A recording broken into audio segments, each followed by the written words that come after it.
नमस्कार दोस्तों, आप सभी का स्वागत है आपके अपने YouTube चैनल ज्ञान स्टडी LMP पर।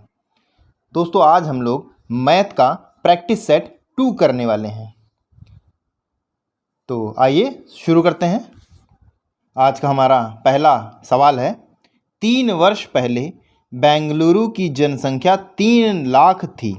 यदि यह संख्या क्रमिक 3 वर्षों के दौरान क्रमशः 2%, 5% और 4% की दर से बढ़ती है तो वर्तमान जनसंख्या होगी। तो आइए दोस्तों इसको हल करते हैं। दोस्तों, इसके लिए हमने आपको फार्मूला बताया था, A बराबर P ब्रैकेट में 1 प्लस R1 प्लस 100 ब्रैकेट बंद। इसी तरीके से इसी के आगे है दोस्तों, यहाँ जगह कम है इसलिए हम इधर लिख रहे हैं 1 प्लस R2 अपॉन 100 ब्रैकेट बंद। फिर एक और ब्रैकेट में 1 प्लस R3 अपॉन 100, ये भी ब्रैकेट बंद। इसमें दोस्तों मान रख लेंगे और हमारा आंसर आ जाएगा। P हमारा है 3 लाख, तो यहाँ पे 3 लाख लिखते हैं। 1 प्लस R1 हमारा है, पहला हमारा है 2%, तो 2/100 और दूसरे ब्रैकेट में 1 प्लस 5/100, R2 हमारा 5 है। यहाँ दोस्तों जगह कम है इसलिए नीचे लिख लेते हैं इसको। 1 प्लस और R3 हमारा 4 है, तो 4 रख लेते हैं और अपॉन में 100 और ब्रैकेट बंद। अब इसको दोस्तों हल कर लेते हैं और हमारा आंसर आ जाएगा। जब दोस्तों पहले वाले ब्रैकेट को हल करेंगे तो इसका एलसीएम 100 आ जाएगा। 100 में जब ये 2 जुड़ेगा तो ये हो जाएगा 102 अपॉन 100। और इसके पहले जो दोस्तों इधर 3 लाख लिखा हुआ है वो आप समझ लीजिएगा। और दूसरा वाले को जब हम हल करेंगे, इसको 100 का एलसीएम लेंगे और ये 100 प्लस करेंगे तो यहाँ पर 105 हो जाएगा, अपॉन 100 हो जाएगा। और तीसरे वाले को जब हम करेंगे, इस वाले को दोस्तों जब हम हल करेंगे तो ये 104 अपॉन 100 हो जाएगा। जब एलसीएम लेकर करेंगे तो 104 अपॉन 100 हो जाएगा। आइए दोस्तों अगला पन्ना लेकर करते हैं इसको। 3 लाख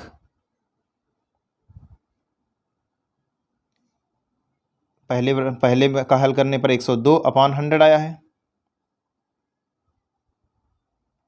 दूसरे वाले का 105 अपॉन 100 आया है। और तीसरे वाले का 104 अपॉन 100 आया है। अब इनको दोस्तों जब हम हल करेंगे तो दोस्तों आप हल करके देख लीजिएगा, इसका आंसर आएगा 334152, यानी 3,34,152। ये दोस्तों हमारा आएगा। ये हमारे सी ऑप्शन में दिया हुआ है, यानी हमारा सी ऑप्शन सही हो जाएगा। अगला प्रश्न है, एक कंपनी ने शर्ट पर 20% छूट की घोषणा की। श्याम दुकान पर गया, वह सूट में 400 रुपये बचाना चाहता था। ऐसा करने के लिए उसे कितनी शर्ट खरीदनी चाहिए यदि प्रत्येक शर्ट की कीमत 500 रुपये है? तो दोस्तों आइए इसको हल करते हैं। दोस्तों इसमें एक शर्ट की कीमत 500 रुपये दी गई है, एक शर्ट की कीमत 500 रुपये दी गई है। और तो शर्ट पर छूट के बाद तो दोस्तों 20% की छूट की घोषणा की गई है। तो 500 रुपये पर जब हम 20% की छूट लेते हैं तो ये हमारी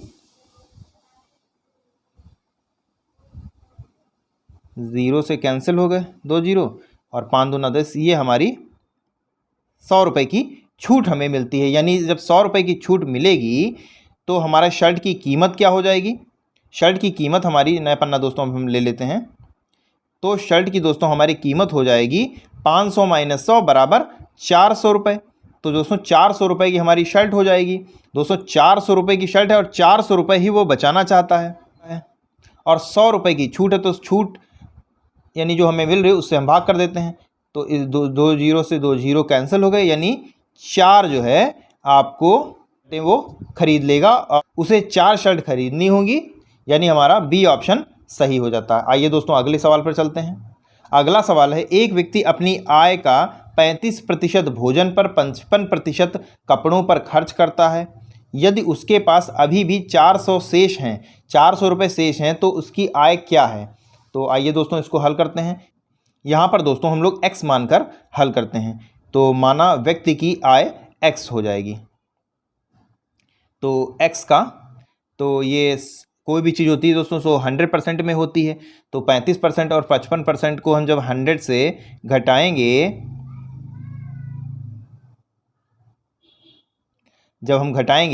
तो ये दोस्तों हमारा 10% बचेगा। उसके पास अंत में 400 रुपये दोस्तों शेष बचते हैं।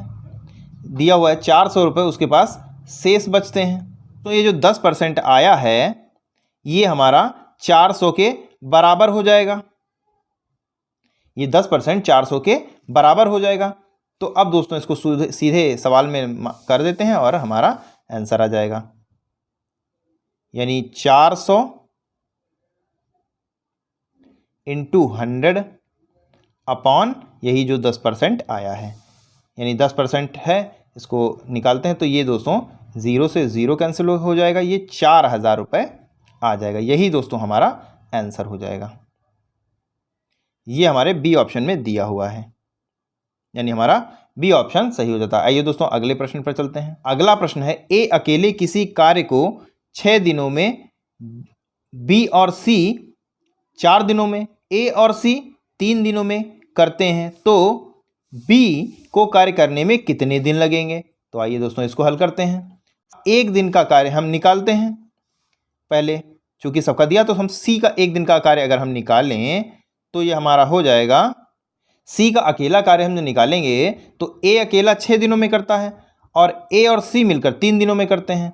तो दोस्तों जो मिलकर करते हैं यानी 1/3 माइनस 1/6 जब हम करेंगे तो ये आ जाएगा। आप जब इसको दोस्तों हल करेंगे, एलसीएम लेकर जब इसको हल करेंगे, 6 एलसीएम इसका हो जाएगा, यहाँ पर कर लेते हैं 6 एलसीएम हो जाएगा इसका, और यहाँ पे करेंगे तो 2 आएगा यहाँ पर, और ये तो 1 ही है, इसमें करेंगे तो ये हमारा हो जाएगा 1/6 हो जाएगा, 1/6। ये हमारा सी का 1 दिन का कार्य आ गया। अब दोस्तों बी का 1 दिन का कार्य हम निकाल लेते हैं, तो बी का 1 दिन का कार्य हो जाएगा, बी का 1 दिन का कार्य अगर निकालें तो दोस्तों बी और सी, यहाँ पे देखिए दोस्तों बी और सी का दिन, बी और सी मिलकर 4 दिनों में करते हैं। अगर इसमें से हम सी का कार्य हमने निकाला है, अगर इसमें से हम सी का कार्य निकाल दें तो हमें बी का कार्य मालूम हो जाएगा। तो आइए दोस्तों इसको करते हैं, यानी 1/4 माइनस अभी बी इसका कार्य आया 1/6, ये सी का कार्य है। इसको दोस्तों जब हम हल करेंगे तो ये आ जाएगा 3 माइनस 2/12। दोस्तों 12 कैसे आएगा, ये इसका एलसीएम है, घटाएंगे तो ये इतना आ जाएगा, यानी 1/12 आ जाएगा। तो इसलिए जब इसको सीधे क्रम में लगाएंगे तो बी 1 दिन का कार्य, बी के 1 दिन का कार्य 12 हो जाएगा। तो ये हमारे डी ऑप्शन में दिया है, यानी हमारा डी ऑप्शन सही हो जाएगा। आइए दोस्तों अगले प्रश्न पर चलते हैं। अगला प्रश्न है, 3 संख्याओं में से पहली संख्या दूसरी संख्या की 2 गुनी और तीसरी संख्या की 3 गुनी है। यदि दोनों संख्याओं का औसत 660 है, यदि दोनों संख्याओं का औसत 660 है तो छोटी संख्या क्या होगी? ये दोस्तों आपको बताना है। तो दोस्तों इस सवाल को हम लोग मान कर करते हैं, यानी माना पहली संख्या ए, दूसरी संख्या बी, तीसरी संख्या सी है। तो प्रश्नानुसार अगर हम इसको करें तो यहाँ पर जो पहली संख्या हमने ए मानी है तो ये यानी पहली संख्या ए दूसरी संख्या के 2 गुनी, तो अगर हम दूसरी संख्या को के आगे 2 लिख लें तो ये बराबर हो जाता है। इसी प्रकार तीसरी संख्या की 3 गुनी है, तो अगर तीसरी संख्या के आगे हम 3 लिख दें तो ये बराबर हो जाएगा। तो इसी तरीके से अगर हम करें तो a + b प्लस सी, ये 3 संख्याएं हैं तो ये बटे में 3 कर देते हैं, और ये इनका जो है औसत अब ये है 660 है, 660 है। तो इसको हल करते हैं तो ये हो जाएगा a plus a/2 plus a/3 बराबर 660 इंटू, और वो वाला 3 निकल कर यहाँ पे आ गया 3, तो ये हो जाएगा ये 3, इनका दोस्तों जब एलसीएम लेकर हल करेंगे तो ये हो जाएंगे 6a plus 3a plus 2a upon में 6, और ये बराबर के यहाँ पे हो जाएगा, यहाँ जो दोस्तों जगह नहीं यहाँ लिख रहे हैं 660 इंटू 3। ठीक है, आइए दोस्तों इसको हल कर, सब 11a बराबर 660 इंटू 3, और दोस्तों जो बटे में है वो 6 यहाँ पे आ जाएगा, 660 इंटू 3 इंटू 6 अपॉन में ये वाला a 11 यहाँ पे आ जाएगा, और इसको दोस्तों काटेंगे तो ये 6 यहाँ पे, और ये 0 यानी यहाँ पे 60 हो जाएगा, और इनको दोस्तों गुणा कर लेंगे तो ये हो जाएगा, ये a बराबर आ जाएगा 500, ये a बराबर आ जाएगा 1080 के एक। तो अब दोस्तों यहाँ से अगर हम b निकालें तो ये 1080 और अपॉन 2, ये हमारा हो जाएगा 540 के, और यहीं से अगर हम c निकालें, यहीं से दोस्तों अगर हम c निकालें तो c बराबर हमारा हो जाएगा 1080 अपॉन 3, ये 3 गुना थी, ये हो जाएगा हमारा 360। तो इसमें दोस्तों सबसे छोटी संख्या बतानी थी, तो सबसे छोटी संख्या हमारी 360 होती है, 360 यानी हमारा सी ऑप्शन सही हो जाएगा। आइए दोस्तों अगले प्रश्न पर चलते हैं। अगला प्रश्न है 720 में 18 गेंदें बेचने पर 6 गेंदों के क्रय मूल्य के बराबर हानि होती है, तो एक गेंद का क्रय मूल्य क्या है। तो आइए दोस्तों इसको हल करते हैं। माना एक गेंद का क्रय मूल्य x है, तो हानि हो जाएगी, 6 गेंदों के बराबर होता है तो एक गेंद का है, तो ये तो हानि हो जाएगी 6x हो जाएगी। तो 18 गेंदों का क्रय मूल्य कितना हो जाएगा, तो एक का x, तो 18 का 18x हो जाएगा। तो अब प्रश्नानुसार जो है कर लेते हैं, 18x से 6x घटा देते हैं, ये हमारा 12x आ जाएगा। तो 12x की कीमत दे रखी है 720 रुपये, तो x बराबर कितना हो जाएगा 720 अपॉन में 12, तो 12 इकन्ने 12, 12 छंग 72, ये 60 आ जाएगा, यही हमारा आंसर हो जाएगा। और ये 60 हमें डी ऑप्शन में दे रखा है, यानी हमारा डी ऑप्शन हो जाता है। ये दोस्तों अगले प्रश्न पर चलते हैं। अगला प्रश्न दिया हुआ है, इसको हल करना है, तो दोस्तों इसको आप हल कर लीजिए। ये हम ये दोस्तों प्रश्न आपके लिए है, इसको आप हल करिए, इसका हम आंसर बता दे रहे हैं। इसका आंसर हो जाएगा ऑप्शन सी 16.44 हो जाएगा। सिंपल सा है, ये आपको आना चाहिए। आइए दोस्तों अगले प्रश्न पर चलते हैं। एक आदमी 5 घंटे में 13 किलोमीटर धारा प्रतिकूल और 5 घंटे में 28 किलोमीटर धारा के अनुकूल नौका विहार करता है, तो धारा की गति क्या होगी। दोस्तों 5 घंटे में 13 किलोमीटर प्रतिकूल यानी कि धारा के प्रवाह के प्रतिकूल यानी उल्टी तरफ, और 5 घंटे में 28 किलोमीटर चलता है अनुकूल यानी धारा की दिशा में। तो धारा की गति बतानी है, तो दोस्तों इसको करते हैं। तो दोस्तों ऊर्ध्व प्रवाह में गति जब होगी, ये आपकी हो जाएगी 13/5, यानी ये प्रतिकूल जो हो जाएगी ये 13/5 हो जाएगी। और अनुकूल की बात करें अगर हम, तो ये 28/5 हो जाएगी। ये अनुकूल में धारा के सहित है, तो धारा की गति इसमें से इसको घटा दीजिए तो ये धारा की गति आ जाएगी। में 28/5 में से 13/5 को हम घटा देते हैं और ब्रैकेट के बाहर 1/2 भी हो जाएगा, क्योंकि इसको जब दोस्तों हम हल करेंगे तो 1/2 इंटू 15/5 आ जाएगा। इसको जब दोस्तों आप हल करेंगे तो ये आ जाएगा 1.5 किलोमीटर प्रति घंटा। अगला प्रश्न है 44 इंटू 28 सेंटीमीटर आकार के कागज की एक आयताकार शीट को 44 सेंटीमीटर लंबाई में घुमाया जाता है और एक बेलन बनता है। बनी हुई बेलन का आयतन बताना है दोस्तों। बेलन का फार्मूला होता है 2πr, और ये अगर हम बात करें तो ये हमारा 44 हो जाता है, यानी इसको हल करें तो 2 इंटू 22/7 और r हमें पता चल करनी है, ये 44 के है। तो इसको जब दोस्तों हल करेंगे तो यहाँ पे r आ जाएगा 44 इंटू 7/44, ये कट जाएगा तो ये बराबर 7 के आ जाएगा, यानी r हमारा आ जाता है 7। आई हमें दी हुई है, h बराबर 28 हमें दिया हुआ है। तो बेलन का आयतन का फार्मूला होता है πr² h। तो इसमें मान रख लेते हैं, यानी 22/7, r अभी हमने निकाली 7 आया है, इसका स्क्वायर कर देते हैं और h 28 दिया हुआ है। तो इसको जब दोस्तों हल करेंगे तो ये आ जाएगा 22 इंटू 7 इंटू, ये दोस्तों एक साथ से कैंसिल हो जाएगा, ये इतना बचेगा 28 हो जाएगा।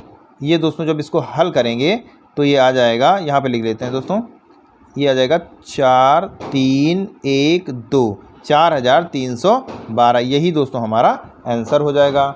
ये हमारे बी ऑप्शन में दिया हुआ है, यानी हमारा बी ऑप्शन सही हो जाता है। ये दोस्तों अगले प्रश्न पर चलते हैं। अगला प्रश्न है 22 परिक्रमण पर 49 सेंटीमीटर त्रिज्या के पहिए द्वारा तय की गई समान दूरी को तय करने के लिए 98 सेंटीमीटर त्रिज्या वाले पहिए द्वारा कितना परिक्रमण लगाने की आवश्यकता है। तो आइए दोस्तों इसको हल करते हैं। यहाँ पर दोस्तों अगर हम दूरी निकालें तो ये हमारी आएगी 2πr इंटू 22, क्योंकि 22 परिक्रमणकार हैं, तो यहाँ पे 2 इंटू 22/7 और r हमारा 49 दिया हुआ है और इंटू 22, तो ये 7 7 49 हो जाएगा। और इसको जब दोस्तों गुणा करेंगे, इसको दोस्तों ऐसे ही रहने देते हैं, इसको आगे हल करेंगे। नए पहिए की अगर हम परिधि की बात करें तो 2πr होती है, तो यहाँ पर रख लेते हैं, यानी ये हो जाएगा 2 गुणे 22/7 इंटू 49 इंटू 98, कि 98 सेंटीमीटर त्रिज्या वाले त्रिभुज की बात किया जा रहा है। हो जाएगा यहाँ पर हल करने पर 44, और ये 98 14 बार में कटेगा, यानी ये 14 यहाँ पर आ जाएगा। तो दोस्तों पहला हमारा हमने निकाला था 44 इंटू 7 इंटू 22, और अभी हमने निकाला है 44 इंटू 14। तो 44 कैंसिल हो गए, 7 इकन्ना 7, 7 दूनी 14, 2 इकन्ने 2 और ये 11। तो ये दोस्तों हमारा आंसर हो जाएगा। यही आंसर हमारा ऑप्शन में दिया हुआ है, यानी हमारा ए ऑप्शन सही हो जाता है। आइए दोस्तों अगले प्रश्न पर चलते हैं।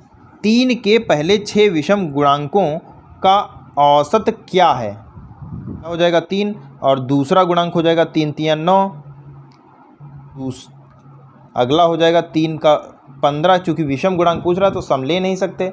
दूसरा हो जाएगा 15, तीसरा हो जाएगा 21, यहाँ दोस्तों आगे हम लिखे दे रहे हैं 21, और अगला हो जाएगा 27, और उसके बाद हो जाएगा 33, और इन सब के बटे में औसत चूँकि निकालना, तो इन सब के बटे में 6 चला जाएगा।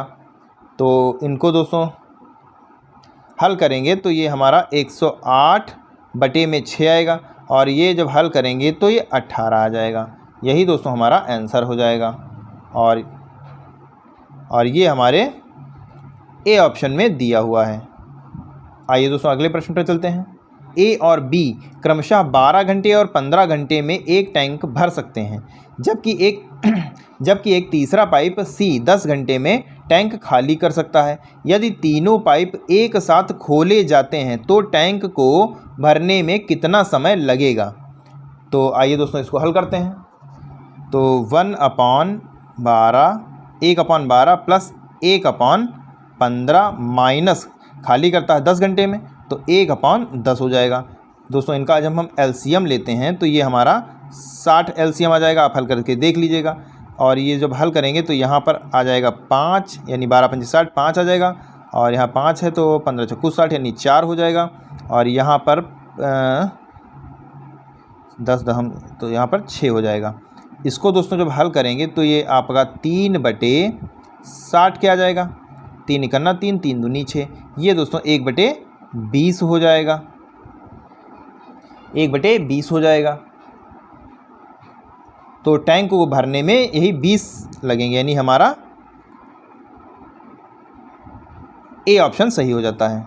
आइए दोस्तों अगले प्रश्न पर चलते हैं। एक व्यक्ति ने बैंक से 7% प्रति वर्ष की साधारण ब्याज की दर पर ऋण लिया। 5 वर्ष बाद उसने ब्याज के रूप में 5,000 का भुगतान किया तो उसके द्वारा उधार ली गई मूल राशि क्या है? तो मूलधन का हमारा फार्मूला होता है मूलधन बराबर ब्याज गुणे 100 दर इंटू समय। तो इस हिसाब से 500, इसलिए ये 5,000 इंटू 100 दर है हमारी 10% वर्ष, और 5 वर्ष के लिए लिया गया है। तो इसको दोस्तों हल करेंगे, 0 से ये 0 कैंसिल हो गया, 5 दूना 10, और इसको दोस्तों इससे ये 2 से इसको गुणा करेंगे, ये हमारा 10,000 रुपये आ जाएगा। यानी हमारा सी ऑप्शन सही हो जाएगा। आइए दोस्तों अगले प्रश्न पर चलते हैं। यहाँ पर 80 है दोस्तों, इसको सही कर लीजिएगा। 80 वस्तुओं का माध्य 45 पाया गया। यदि गणना के समय 2 मदों को गलती से 26 और 14 के बजाय 62 और 58 लिख गया तो सही माध्य क्या होगा? तो आइए दोस्तों इसको हल करते हैं। 80 वस्तुएं हैं, 45 इनका माध्य पाया जाता है, ठीक है, प्लस 26 और 14 इनका क्रमांक है, माइनस दोस्तों करते हैं इसमें से, माइनस दोस्तों यहाँ पर लिख देते हैं -62 और -58, ये दोस्तों लिख गया है तो इसको माइनस कर देते हैं। और इन सब की चूँकि 80 है, चूँकि ये 80 वस्तुएं हैं, इसलिए 80 से इसको हम डिवाइड कर देते हैं। आइए दोस्तों इसको हल कर लेते हैं और आंसर आ जाएगा। 80 और 45 की गुणा करेंगे तो ये आपका 3,600 आएगा। 80 और 45 की जब गुणा करेंगे तो 3,600 आएगा, और 26 और 14 को प्लस करेंगे तो 40 आएगा, और -62 और -58 को जोड़ेंगे तो ये माइनस का 120 हो जाएगा, और बटे में 80 है। इसको जब दोस्तों सब जोड़ जाड़ के हल करेंगे तो ये 3,520 बटे 80 हो जाएगा, और इसको हल करेंगे ये आपका 44 हो जाएगा, यानी हमारा 44 आंसर हो जाता है, यानी हमारा बी ऑप्शन सही हो जाता है। आइए दोस्तों अगले प्रश्न पर चलते हैं। अगला प्रश्न है, एक आदमी 10 किलोमीटर प्रति घंटे की गति से अपने ऑफिस जाता है और 15 किलोमीटर प्रति घंटे की गति से लौटता है।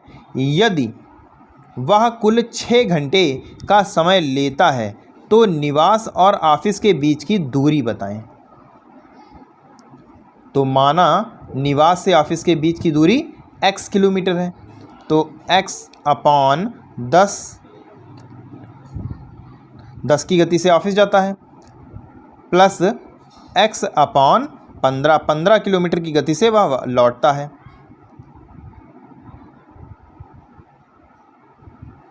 और इन सब को 6 घंटे 6 घंटे का समय लेता है। तो यहाँ से दोस्तों x हमारा आ जाएगा, इसको जब दोस्तों हल करेंगे तो ये हो जाएगा 6 × 30/5, ये बराबर आ जाएगा 36 के। यही दोस्तों हमारा आंसर है, यानी हमारा डी ऑप्शन सही हो जाता है। इसको हल कर लीजिएगा, आंसर आ जाएगा। आइए दोस्तों अगले सवाल पर चलते हैं। एक तार एक वर्ग के आकार में मोड़ा जाता है जिसका 121 सेंटीमीटर स्क्वायर, यहाँ पर दोस्तों स्क्वायर कर लीजिएगा, ये लिख गया है, टाइपिंग मिस्टेक है। यदि तार को एक वृत्त के रूप में मोड़ा जाए तो वृत्त की त्रिज्या क्या होगी। दोस्तों वर्ग का क्षेत्रफल यहाँ पर दिया हुआ है, तो वर्ग की भुजा क्या होगी, तो वर्ग की भुजा होती है, हो जाएगी 121 का अंडर रूट, ये आ जाएगा 11, यानी वर्ग की भुजा हमारी 11 हो जाएगी। तो वृत्त की परिधि बराबर हो जाएगी वृत्त के परिमाप के। तो वृत्त की परिधि होती है 2πr और वर्ग का परिमाप 11 × 4 है।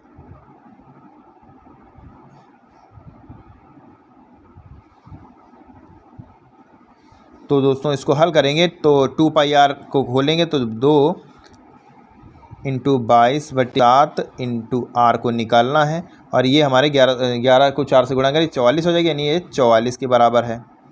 तो यहाँ से अगर r को निकालेंगे तो 44 × 7 अपॉन ये वाला 44, तो 44 कैंसिल हो जाता है, ये 7 आ जाएगा, यानी r हमारी 7 आ जाएगी। ये हमारे डी ऑप्शन में दिया हुआ है, नहीं हमारा डी ऑप्शन सही हो जाता है। ये दोस्तों अगले प्रश्न पर चलते हैं। अगला सवाल है, ए अपने वेतन का 80% और बी अपने वेतन का 75% खर्च करता है, लेकिन दोनों की बचत बराबर है। यदि उनकी आय का योग 72,000 है तो बी की आय बतानी है। माना बी की आय x है, तो ए की आय क्या हो जाएगी, तो सिंपल सी है, 72,000 से जब हम x घटा देंगे तो हमारी ए की आय आ जाएगी। तो ए की बचत बराबर बी की बचत है, तो 72,000 माइनस x का 20%,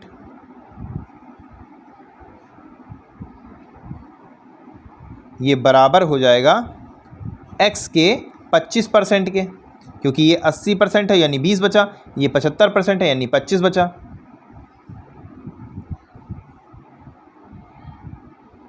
पच्चीस % के बराबर है, x के 25% के बराबर है। तो दोस्तों इसको हल कर लेते हैं, यानी 72,000 माइनस x अपॉन 100, और ये ब्रैकेट के बाहर हल करेंगे, ये 20 आ जाएगा। अब इसको दोस्तों जब हल करेंगे ये 25x अपॉन 100 हो जाएगा, तो ये 72,000 × 20 माइनस 20x बराबर की हो जाएगा 25x के। ये x उधर जाएगा, ये हो जाएगा 45x बराबर 72,000 × 20,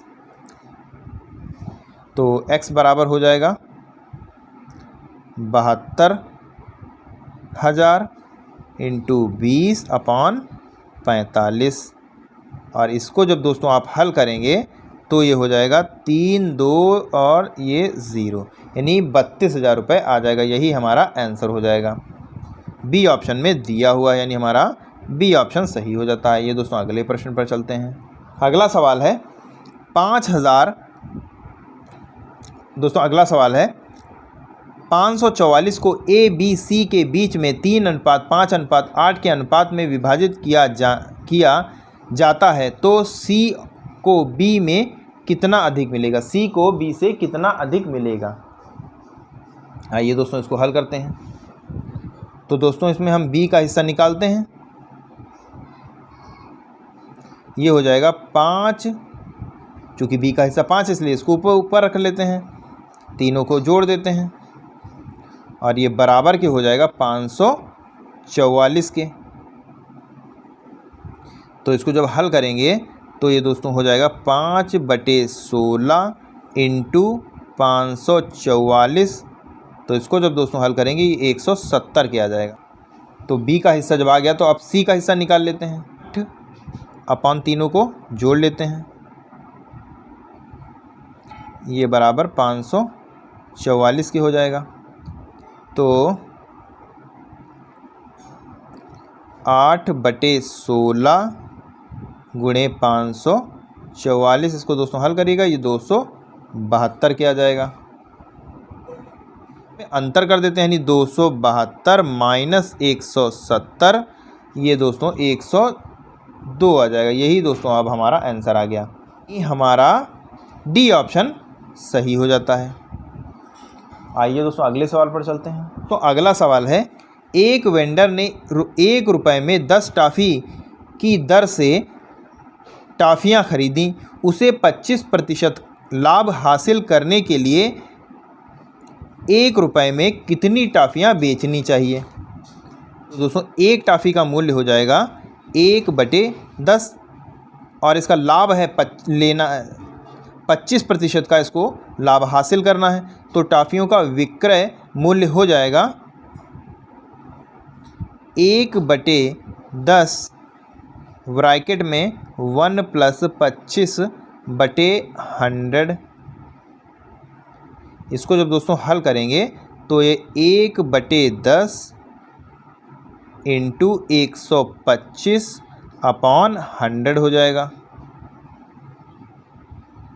1/10 इंटू 5/4, ये बराबर हो जाएगा 1/8 के। इसलिए 1 रुपये में 8 टॉफ़ियाँ बेचनी चाहिए। हमारा बी ऑप्शन सही हो जाता है। अगला सवाल है, 2 संख्याओं का योग उनके बीच के अंतर का 4 गुना है। यदि छोटी संख्या 45 है तो बड़ी संख्या क्या होगी।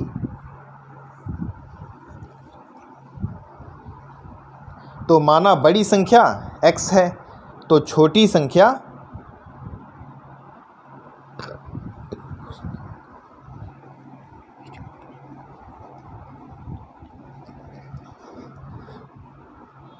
बड़ी संख्या x है, छोटी संख्या 45 दे रखा है।